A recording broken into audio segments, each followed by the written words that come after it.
Hey guys, welcome to Burning Hints Football. We're up here for another week. We're going to go over week three, some of the interesting one trade and some pickups, and then go into week four and see what we think everyone's at so far. Um, so going over week three, Hinty, you've got the results of our predictions. How do we do? So we both picked you to win win between you and Beats. So 1 for 1 there. Uh, we both picked Alex. Yeah, we both picked Alex to beat Rob Matz, which isn't a surprise. Um, I actually got this one wrong. I picked Snowball to win. Can't say that it was all CMC, but CMC going down didn't help the fact. Um, That and man, what is Miles Sanders right now? Like his outlook's questionable the rest of the year. Eagles are Um, questionable. yeah, Eagles are questionable. You picked me to win in the next game, but I went with Kuzi. Smart move. So I got that one right. Then we both got the next one wrong. We both picked Chris Smart to win. Josh Allen going off really helped him. Yeah. No. Uh, And then the last matchup was, yeah, we both got this one right because we both went with Lestrange. Very So we nice. both went 4-2. That puts me at 11-7 on the year, and you at 7-11. 7-Eleven's better. All right. So let's go over. So the first big thing was a trade that was between Greg and Kuzi, and we have Kuzi picking up Robinson and giving up a seventh rounder next year and dealing out Darrell Henderson from the Rams. What do you think about this? I mean, I think it makes sense for Chris Gregg to go out and pick up like Daryl Henderson, just because his running backs weren't like ideal currently. I mean, I personally am not. I've said this. I'm not a fan of James Robinson. He did look a little bit better this week, but I still don't have high expectations for him on the season. So I think grabbing Henderson really kind of secures his backfield a little bit. I mean, if he stays healthy, obviously. Um, so I mean, I think it makes sense. And seventh round picks in this league don't really matter too much. So Yeah, I'm a little surprised to be honest. I felt like Robinson. I mean, Henderson's maybe the lead back, but you don't know if he's going to definitely get his job back when he comes back. I mean, his snap count. I mean, I guess he got hurt that game, but basically, I just feel like Robinson, they're giving him more touches every week, so I guess it's a sell high situation, but it's also like maybe they're starting to figure it out that they can run the ball because Urban Meyer seems like not the most competent coach. Um, I'm, we'll see. I guess you get the seventh round, so that's nice. But when's Henderson actually going to come back? And if he comes back and gets hurt again, you're in deep shit. Um, I think with um, for what Greg just did. I can see that, but I mean, you're playing the injury risk on both sides. Like James Robinson could go down at any time, and if you're going to have one guy healthy over the other, like I think Henderson's by far the better back, and I think it's worth giving up a seventh round pick for it.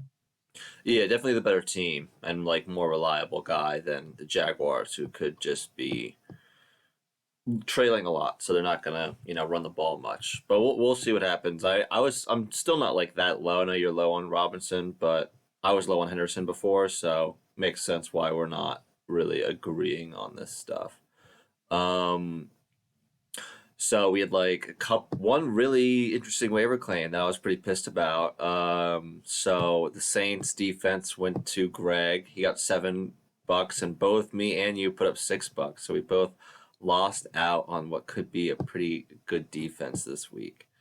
Yeah, I think I don't see them not like they're just going to have a great game. Like Daniel Jones likes to turn over the ball, and the Saints could put up a lot of points this week, especially touchdowns. Yeah, just getting sacks. I mean, that O line's bad, and then also if he tries to run, they could like kind of pull what Justin Fields did, like running away and then not being able to get away. Um, Yeah.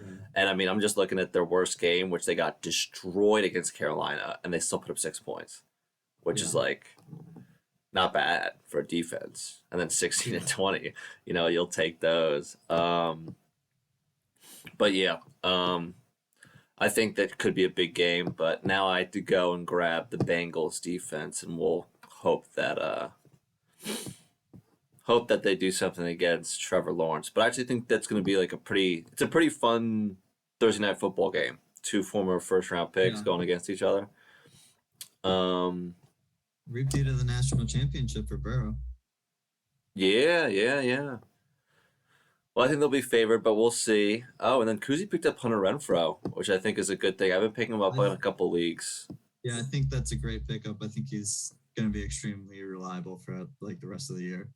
Yeah, Like, I think he's not gonna break out and have like a bunch of 20-point games or anything, but I mean, just like 9, 7, 6 in targets, and he's gonna have probably 5 receptions and like so many yards. And if he gets a touchdown, like 16 points is a pretty good week to have. So I think this is like really like once you get past the first couple weeks, you lose the free agents that you could possibly get that are like going to be huge studs. There's always like one or two guys that could just break out and like be a big surprise. But now you're looking for like guys that can fill in for bye weeks and injury weeks. And he's just a guy that like, is he going to get less than 40 yards? I don't really see that. Like he's not going to be amazing, but he could if he gets a touchdown, 16 points. But if he doesn't, you're looking at 6 to 10, which is like still it'll get you by. So I really not gonna go out there and put out like 0 points or anything with Renfro. So yeah, honestly, the Raiders they pass the ball so much and they divvy it around. It's like just a really good team at this point. Until I still feel like they'll still dip down, but I mean, you were preaching the Raiders coming into the season. I wasn't on board. I'm actually all on board the Raiders now. I think that they could end up having a 10+ win season. Yeah, everyone's worried about the O line, but I was like, they know O line, they could probably fix it, and their defense is at least not garbage. So we'll see. that division's just absurd. We thought the NFC West was absurd, but the AFC West is Chiefs more at the bottom absurd. of the division. Yeah, I mean, and I was doing a predictor, and I had the Chiefs basically going undefeated the rest of the year. Like it's just like ridiculous. So let's go through the first game. I got me versus Smart.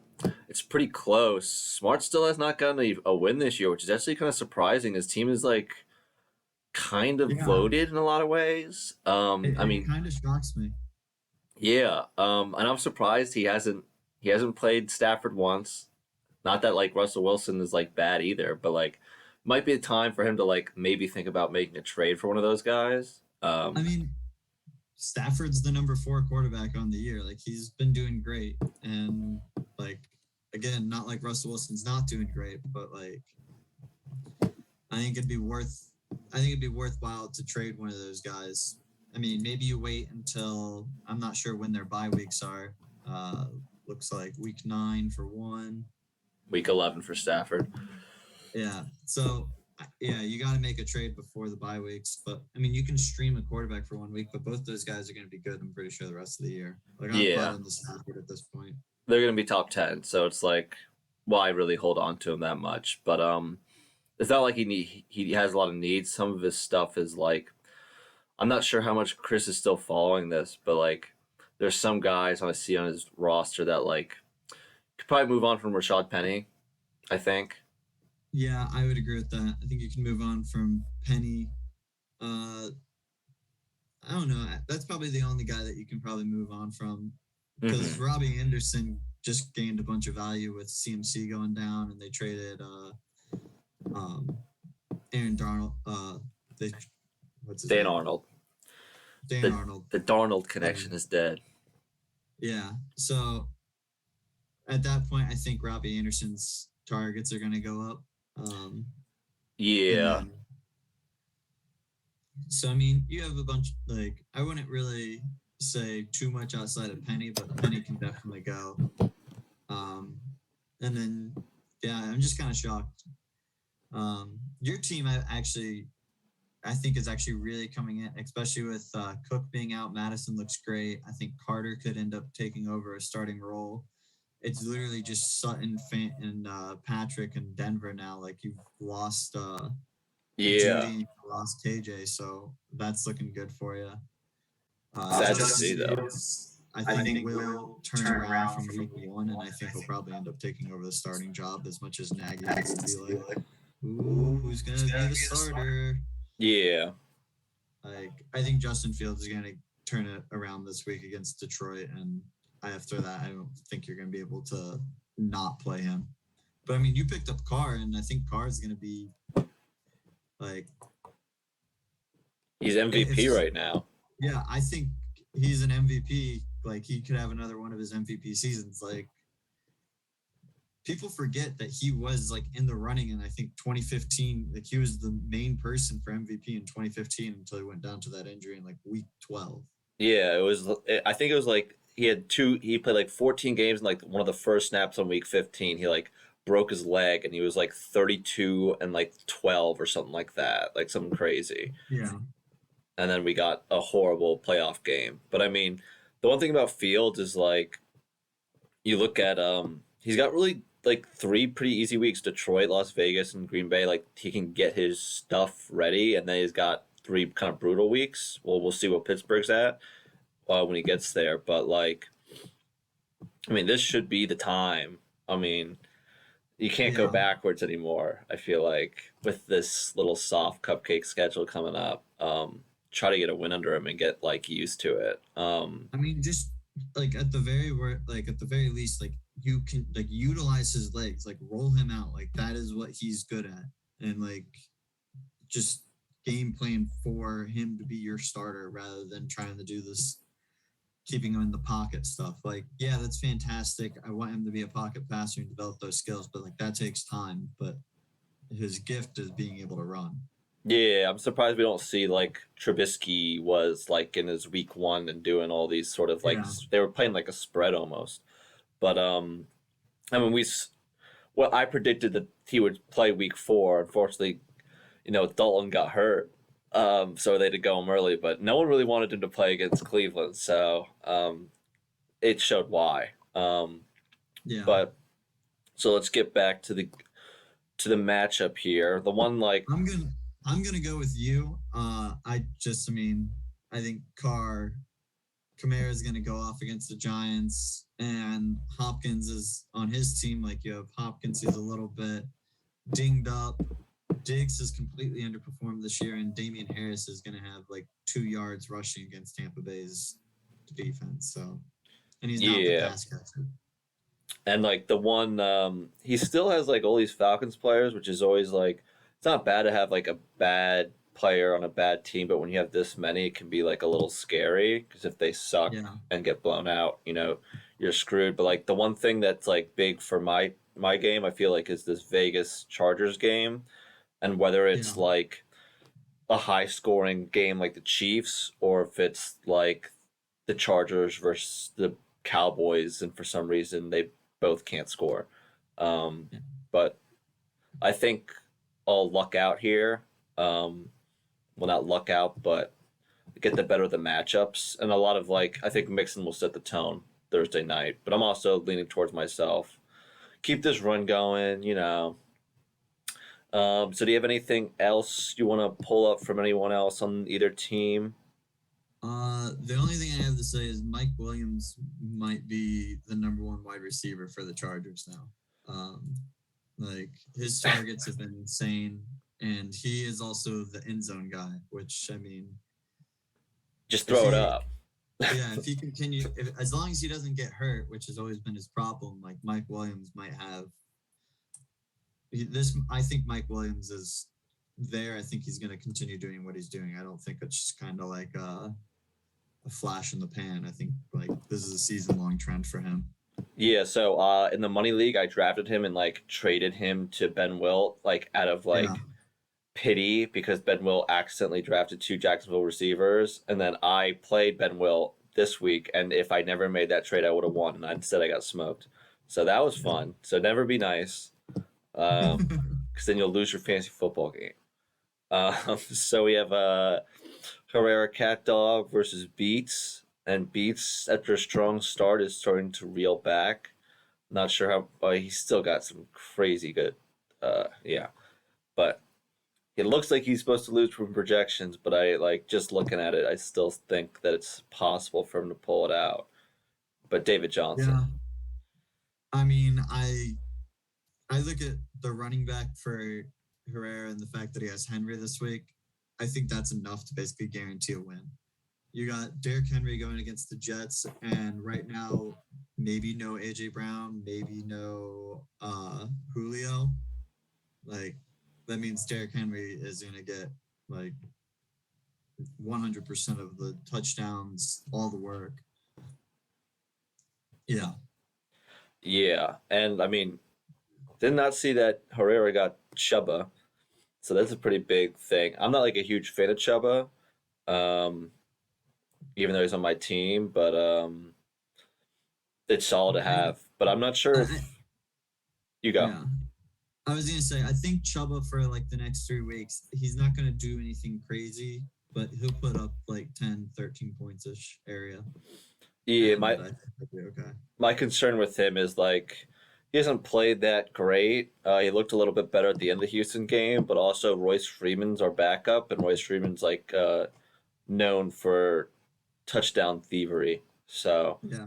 that's the one thing. So I think it's smart that he's keeping him on the bench, and I mean he's got a really good team, so he doesn't really need to start him anyway. But I wouldn't Yeah. start him over Hunt right now because I think Hunt could be a big game versus Minnesota because Minnesota is actually looking, despite being 1-2, pretty at least competitive and like everything. But I'm not sure if Tony's really like managing his team at all because I don't think he is because if he was, Johnson wouldn't still be in his lineup since we've mentioned that like the past 3 weeks, and he'd have Melvin Gordon in there. Also, I yeah, mean, like Brown would be, he wouldn't have St. Brown on his roster anymore. Probably wouldn't have Hardman. Like I don't know. He's just not managing his team. Like this is going to be Tony Beats's team the rest of the year right here. Um, it's too bad. It's a good team. Cup, yeah, Gronk, Cooper, Prescott, Denver defense. It's a yeah. shame. It really sucks because yeah, like there's so much talent on that team, and I wish that it was an actual team. All right, so I think we're both leaning a certain way. Yep, both going Alex. All right, so we're both on the same side twice in a row. We're going to your game, and this game was like I was looking at this a little earlier, and I was, what do you think? Looks tough. um, I'm leaning towards Stein's team, uh, just because Najee Harris is going to have another like 15 target game, which is absurd. Um, and I don't know. I just think whenever you look at every single battle, basically, I think there's only like one spot that like I would give. There's two spots that I might give me the advantage, but there's not many areas that I give myself the advantage. I probably need to make a change at quarterback because, as I said, like with Julio and Brown out, like Tannehill's not going to really be throwing too much, and it's going to be mostly Henry just running all over the Jets, and they're going to be up after the first like 5 minutes, anyways, by like 3 scores. So Yeah, when I saw this game, like basically I just said, man, those are some brutal matchups for on Stein just has like some really good matchups, I think. Like that yeah, Pittsburgh, it just looks like they're just gonna feed Najee Harris like until he breaks down. And they're gonna feed him against Green Bay. I mean, and then Gibson after having to go against like a really, really tough run defense, now to go against Atlanta. Like it's just tough. And then you yeah. Cook, is he totally healthy versus Cleveland? I think you know you could see Montgomery go for a lot, but then I can see you're like worried about AJ Brown keeping him on the bench for now, and then you're I kind mean, of I stuck with think Tim Patrick. I don't think he plays this week with like with his hamstring injury. I just don't see him playing, which is why I have like I just think that it's better to play Tim Patrick or anyone else, and it'll be interesting. I don't have too much faith this week. I mean, if Lockett goes off, like I think that that like I need Lockett and Cook to basically have amazing weeks, and I need Lamar Jackson to have a subpar week. Hey, if Lamar was anything like he was against Detroit, I mean, he's not going to do jack against Denver. And what the two matchups I look at is tight end. Like Kittle is generally like sort of the guy that helps your team pull ahead, but he's got Hawkinson. But Hawkinson has been like just like he was earlier, like last year, like big game and then nothing, big game Yeah. nothing. So if he has a nothing game, then Kittle can put up 10 or like 11. That's solid. And the big thing is like Javonte Williams, like every single time it looks like he's gonna be great, he just doesn't. Like at the Yeah. beginning of the I game, he mean, was killing it. to me, like the reason why, because I was actually contemplating this between him and Tyson, but I ended up going with Javante because of the guaranteed touches of like 14, like 10 plus touches every single game. I don't. I was looking at Tyson. I have no idea why he didn't perform last week. Like the fact that he only had 5 carries is mind blowing. You realize he led his team in snap percentage at running back. Yeah, and I started him over Antonio Gibson last week because I was like, oh, Detroit, he'll kill it, and then nothing. I was just like, what is going on here? Like I was trying to watch some of the Detroit game, and I was like, what exactly happened here? Because I was like, how are they? How is this close?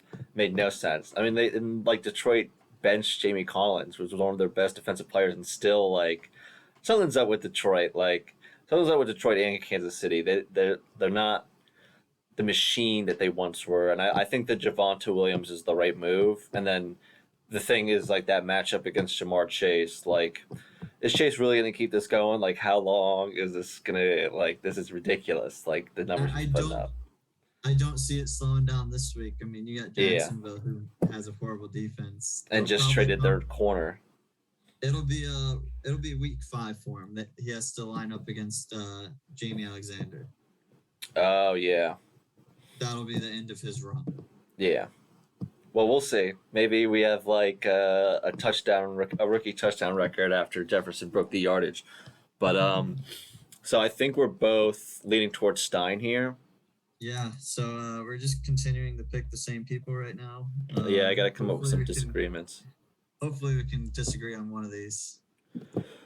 Well, the next one's gonna be Nick P, who came up with a big win last week, and he's going against Snowball, who lost CMC. So the playing level is like a little bit more even, but it actually looks like Nick P is like significantly Yeah, Get to win. significantly favored. It looks like.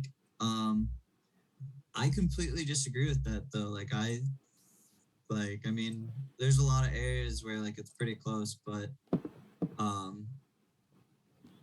it's Houston, so like the possibility of a lot of points, but I mean, I don't see Houston putting up a lot of points.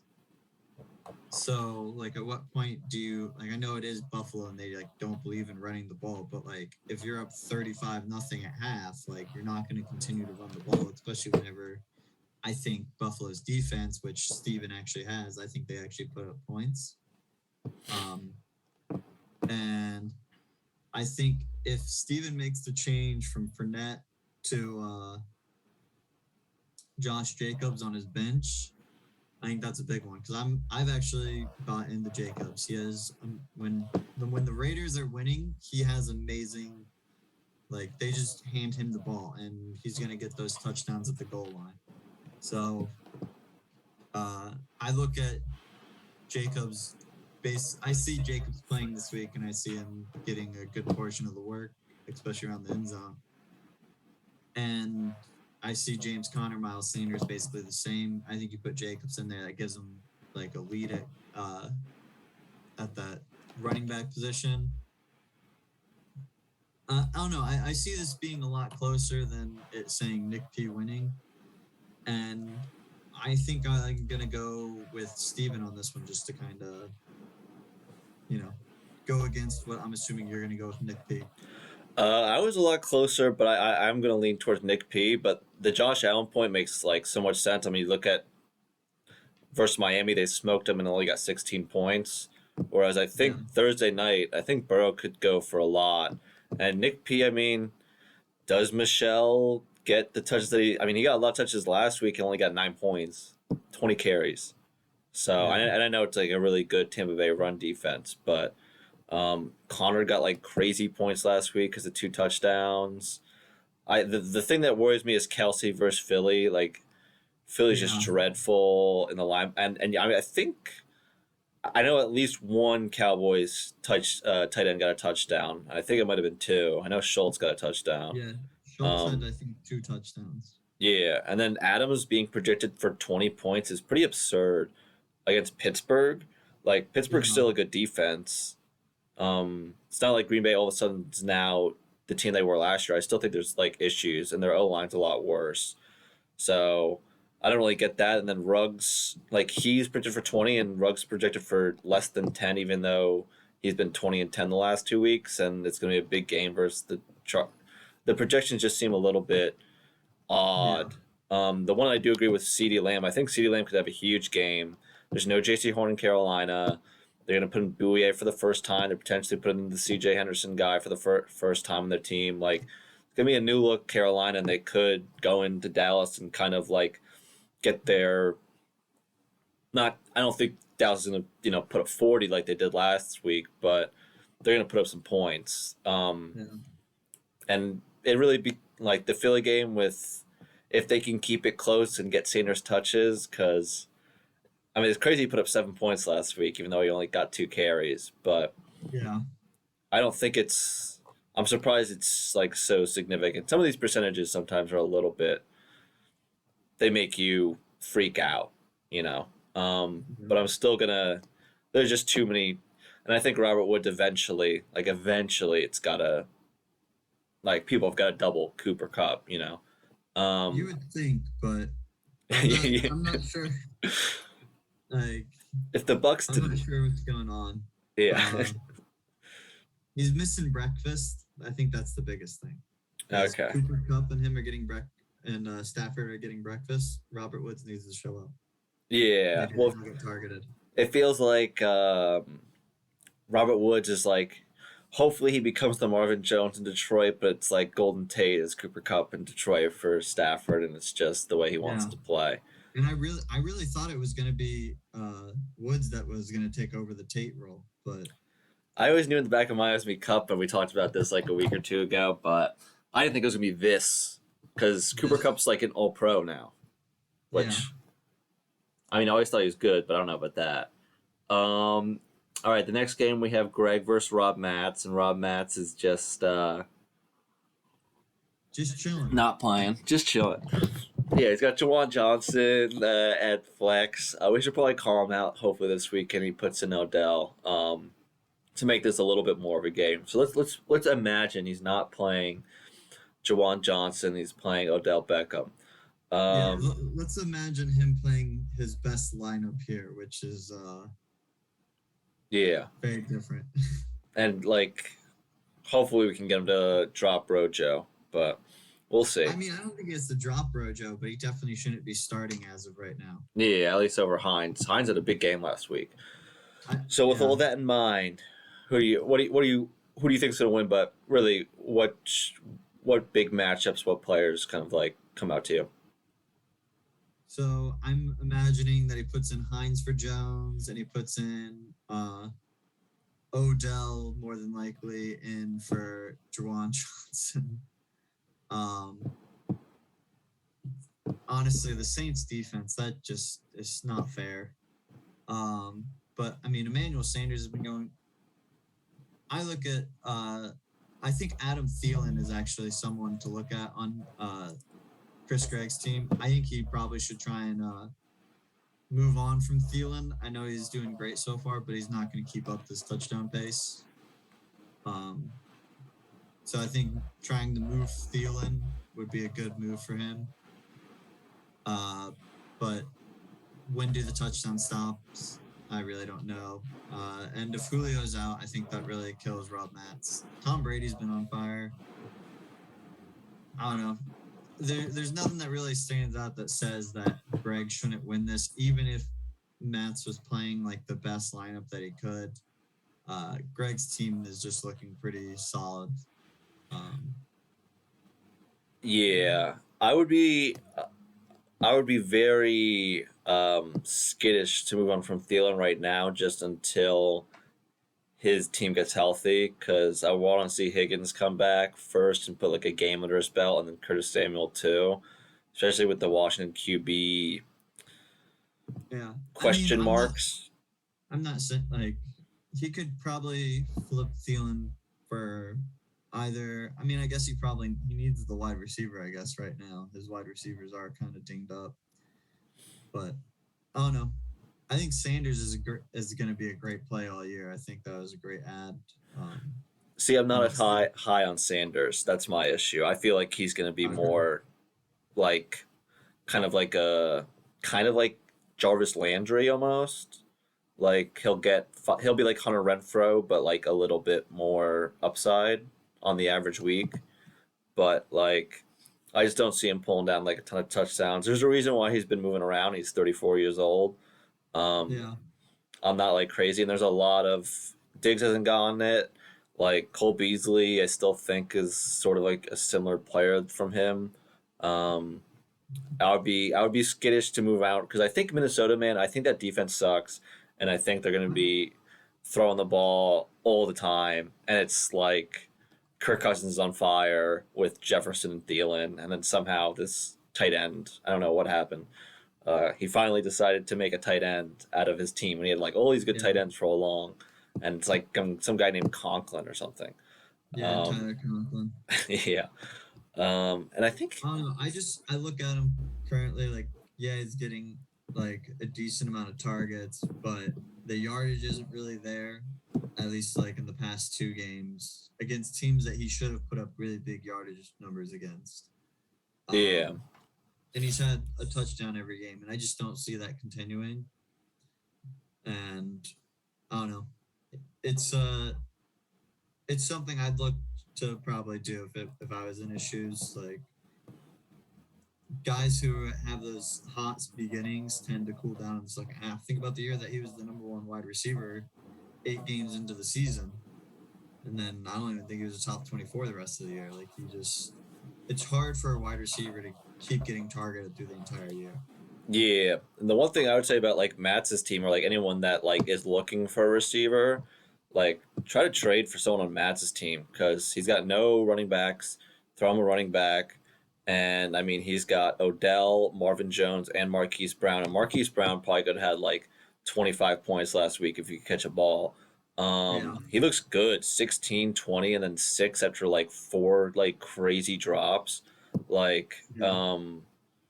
he's like a legitimately good receiver to have, I think. And like honestly, all these guys, Jones is a reliable veteran for Trevor Lawrence, and whether you want to bet on Odell, that's up to you. But the talent's still there. The question is like And injury. Landry's out. Like, I don't think any of the other receivers are going to step up and demand a target share currently. So I think he's a Yeah, good he's a good he's one of like you have to flex him right now no matter what. I feel.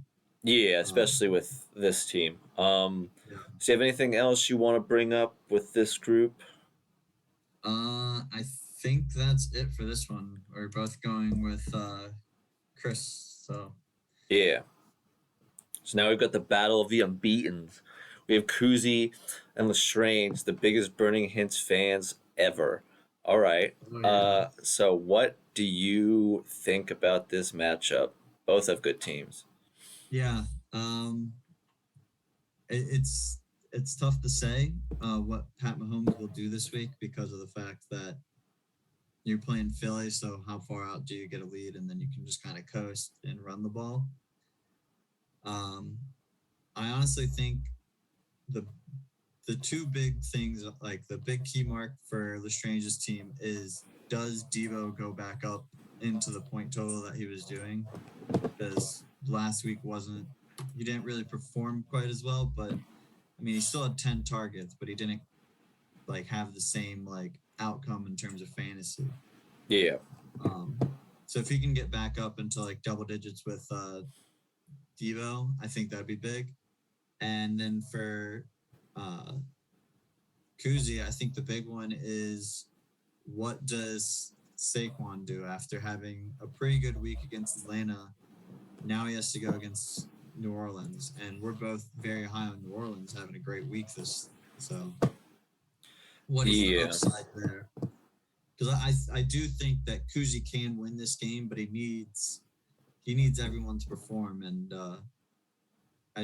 I'm not sure if Saquon can put up a monster game this week. Yeah, the one positive with what last week wasn't so much the touchdown for me. It was he actually got receptions. So like maybe Jason Garrett can figure something out. But this is a way tougher defense than Atlanta. I mean, Atlanta's like the easiest defense to go against. I don't expect any rushing yards, but hopefully they can get him out and like throw him out in the flat. Just get some like 1 point right there. If you get like a 5 yard catch, real easy, and hopefully you can get a touchdown because that's really what's going to come down to is if his running backs can get touchdowns. Like DeAndre Swift has been great for a Detroit running back. Yeah. They finally got a good running back and then sent Stafford shipping. The one thing I'd say, like, Cousins, I'm surprised being only at 18 versus Cleveland. I know that Cleveland's good defense, but I still think he's going to show up. And that matchup's not going to. You sent me the stat the other day. I mean, Cousins has been absolutely on fire since like the second half of last year. And I don't see Cleveland being the team that stops it. Yeah, you mentioned we were going down like a couple factors why this is happening, and you were like, "That's right when Justin Jefferson was like going off," but I was just like, it just feels like a different Kirk Cousins to me. Like he realizes it's the time in Viking and like Minnesota's maybe coming to an end and just doesn't give a shit anymore. Because I feel like when he was in Washington and when he first started in Vikings, everyone was watching. It's like, oh, is he gonna be good? Is he gonna do this? And it just felt like it was just nervous, afraid to fail, and then he does this one play, yesterday where he loses his shoe and just throws and decides to play anyway. It looks like he's like playing kind of backyard football a little bit, which is. And I think a part of it is like what you said, where he doesn't really have the pressure on him anymore because it's kind of like his end days with the Vikings, along with the fact that if he wants to win, he has to just go out there and throw the ball, and like it's like he can't just play conservative right now and expect the defense to kind of hold their own.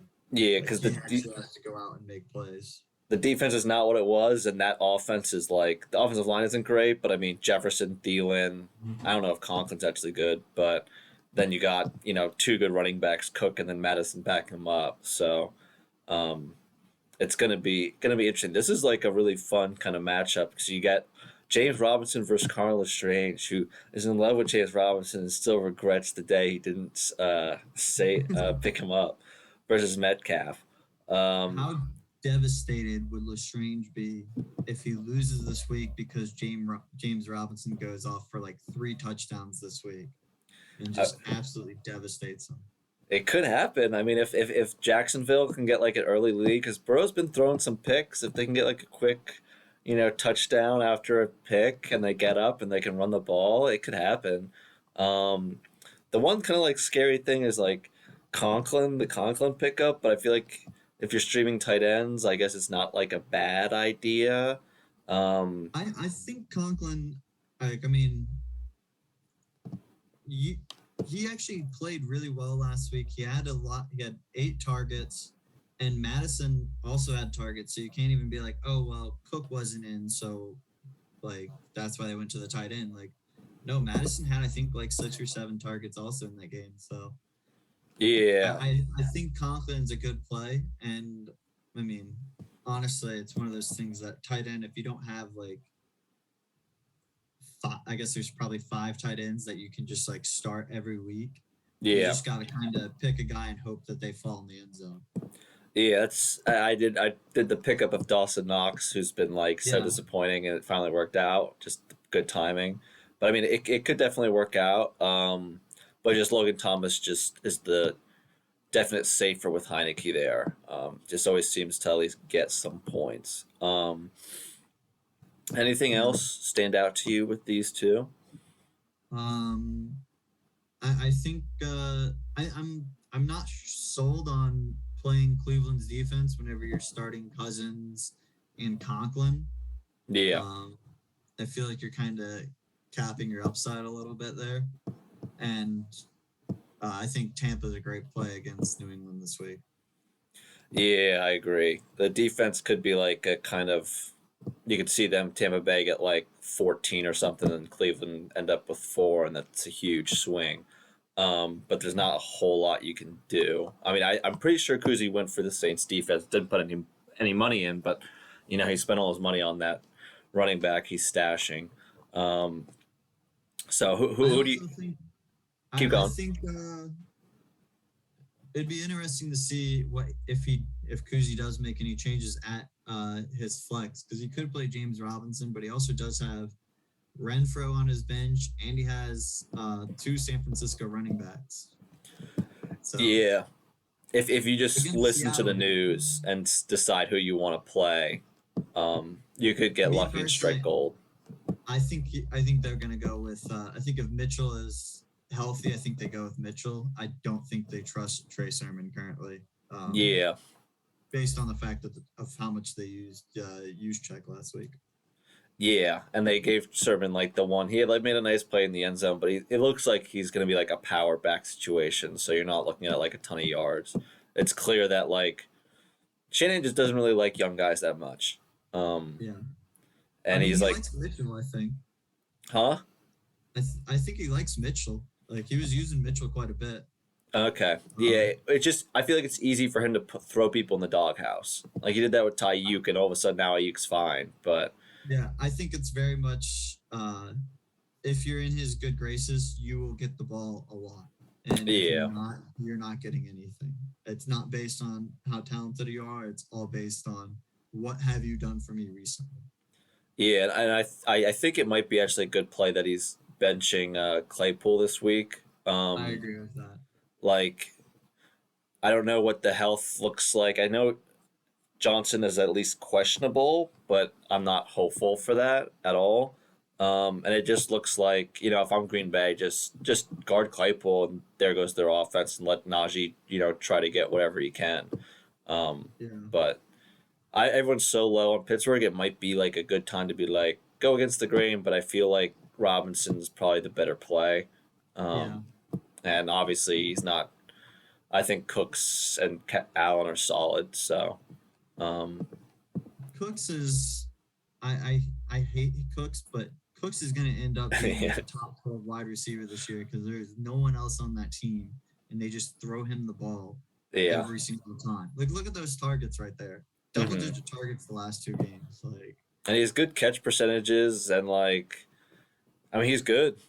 He's a good player, and they're going to be losing versus Buffalo early on, and they're just have to throw the ball and give him stuff. And it looks like when I was watching him against Carolina, man, like he like relishes it. So it's kind of funny. yeah, Um, but so who you siding with at this one?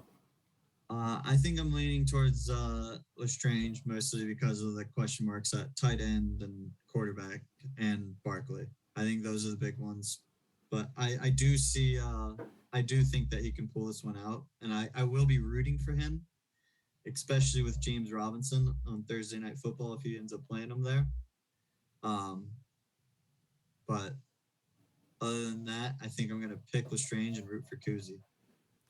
All right, I'm gonna pick Kuzi just to keep things a little interesting. I'm just gonna ride the Cousins wave. That like there's That's something fair. up with this guy. He's gonna go and throw 40 touchdowns. But it's a toss up. Like even though it says the projections is 15, I really don't think it's that significant. We'll see when it comes. Chubb could lose all his touchdowns to Hunt. Eckler, they could throw lobs up to Mike Williams again, and then Debo could not see the end zone, and Godwin could lose his touches. Like it's just fantasy can be really quick and like change so quickly. Yeah. Um, all right, One last thing, Kuzi, put Robinson in the running back spot. Keep your flex open. I know you know that, but just figured I'd let you know. what do you mean? You don't want to put your Thursday night players in your flex spot. Oh yeah, you That's put your Thursday night in there and then flex Barkley. Smart. Yeah, that that's way if little. in case like an injury at practice happens or like anything happens where like, oh, they're not playing anymore, you can put a wide receiver or a running back in rather than just being stuck with I have to replace my running back Yeah, or if my Barkley tears his ACL in practice, he has to play one of the running backs from San Fran rather than Claypool or Renfro or whatever. That's smart. All right, man. He's got a lot of running backs. Yeah, he does. All right. Anything else you want to touch on? I think I'm good. All right. Awesome. All right. Another week success. Let's see how everything goes. See you guys next week.